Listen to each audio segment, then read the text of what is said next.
বসন্তের বাসন্তী রূপে মা দেবী দুর্গা মর্তে আগমন।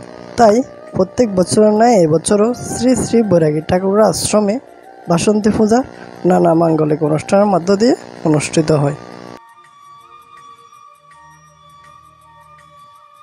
এতে উপস্থিত ছিলেন ২ নং দাঁতমারা ইউনিয়নের সম্মানিত চেয়ারম্যান জনাব মোহাম্মদ জানে আলম সাহেব এবং উপস্থিত ছিলেন বিশিষ্ট ব্যবসায়ী স্বপনলাল চৌধুরী।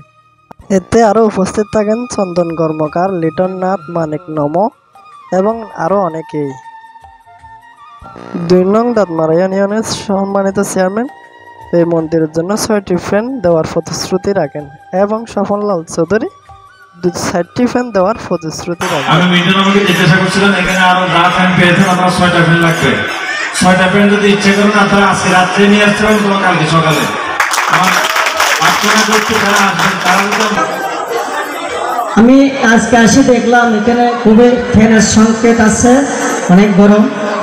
আগামীকাল 10টার আগে 4টা ফ্যান লাগাই দেব যাতে আগামীকাল সপ্তমের দিন সন্ধ্যা থেকে দুলুচি নাচ এবং আরতির মধ্য দিয়ে সাংস্কৃতিক ও নৃত্য অনুষ্ঠান পরিচালনা করেন এবং অষ্টমের দিন সকাল থেকে শ্রীমদ্ ভাগবত গীতা পাঠ আলোচনা করেন নারায়ণ দাস বাবাজি। এই ভগবান শ্রীকৃষ্ণের সঙ্গে একদিন লীলা করার সময় ভগবান শ্রীকৃষ্ণের অর্থাৎ বাম হস্তের ছোট আঙ্গুলের কনিষ্ঠ আঙ্গুল কেটে গিয়েছিল। মহাবিজয়া দশমীর দিন মা দেবুগ্রা দেবীকে বিসর্জন দেওয়ার মধ্য দিয়ে বাসন্তী পূজা সম্পন্ন হয়।